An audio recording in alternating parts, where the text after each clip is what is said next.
अस्सलामु अलैकुम वरहमतुल्लाहि वबरकातुहू। अस्सलातु वस्सलामु अला रसूलिल करीम अम्मा बाद आऊज़ु बिल्लाहि मिनश शैतानिर रजीम बिस्मिल्लाहिर रहमानिर रहीम। नाज़रीन, JF-17 क्या अकेला कमाऊपूत काफ़ी है जो पाकिस्तान की मईशत को सहारा दे? क्या सिर्फ JF-17 और असलहा की फ़रोख्त जो है वो IMF से बचने के लिए काफ़ी होगी? ये हमारे आज के व्लॉग का उन्वान है, टॉपिक है। इससे पहले आप जानते हैं कि हम आपको पिछली 2 किस्तों में ये बता चुके हैं कि पाकिस्तान का ये जो JF-17 है इसे कौन कौन ख़रीद रहा है और किस किस का प्रोग्राम है। फिर हमने आपको ये बताया कि इस हवाले से भारत, चीन, रूस, यूरोप और अमेरिका का क्या रद्दअमल है। अब हम आपको ये बता रहे हैं कि इसका मईशत के साथ क्या ताल्लुक़ है। नाज़रीन, ये मुमकिन नहीं लगता कि सिर्फ हथियारों की फ़रोख्त जैसे JF-17 जेट्स की एक्सपोर्ट है तो इससे मुकम्मल तौर पर पाकिस्तान जो है वो IMF के चुंगल से आज़ाद हो जाए।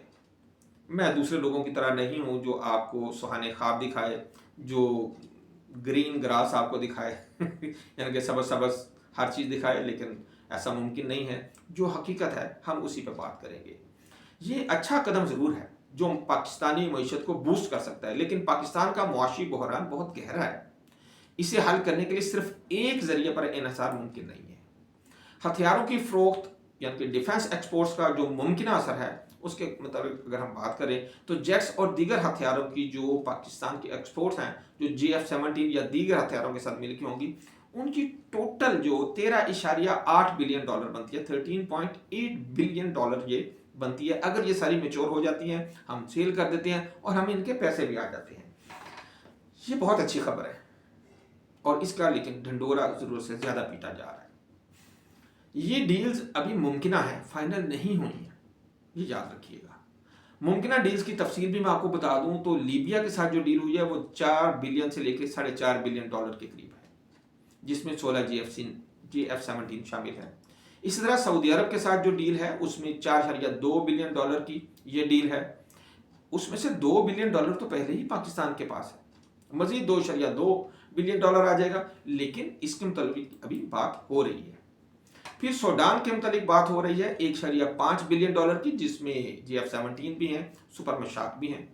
फिर इंडोनेशिया के साथ 40 JF-17 की बात चल रही है। बांग्लादेश, मराकश और ईरान का भी इंटरेस्ट हमने देखा है और वाकई उनकी हमें दिलचस्पी भी काफ़ी बेहतर नज़र आ रही है।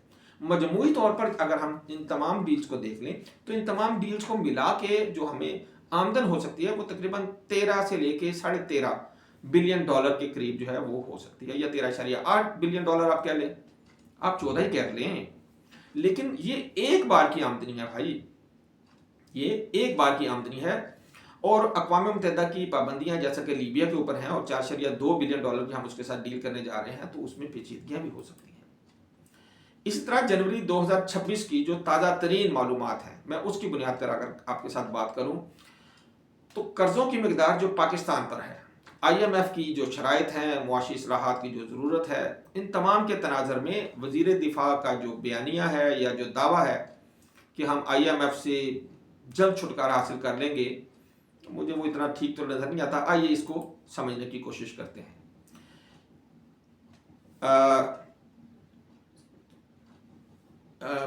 मैटिस ग्लोबल न्यूज़ है एक, और इसी तरह seekdata.com है।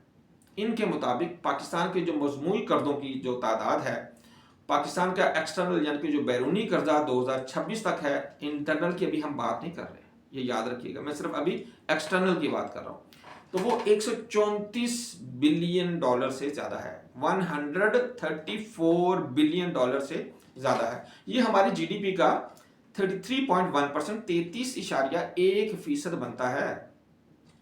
ये कर्जा मुख्तलिफ ज़राए से है, जैसे मल्टीलेटरल इदारे, वर्ल्ड बैंक हो गया, एशियन बैंक हो गया, IMF हो गई, इन तमाम से जो हमने कर्जे लिए हुए हैं, और बायलैटरल कर्जे जिनमें चीन से लिया गया कर्जा, सऊदी अरब से और मुख्तलिफ ममालिक से, या जो कमर्शियल लोन्स हैं, या जो अब हम मुख्तलिफ जो बॉन्ड जैसे पांडा बॉन्ड है या दूसरे हिलाल बॉन्ड वगैरह जो है वो हम जो लॉन्च करते हैं, तो उनका कर्जा ये सारा मिलके तकरीबन $33.1 बिलियन बनता है।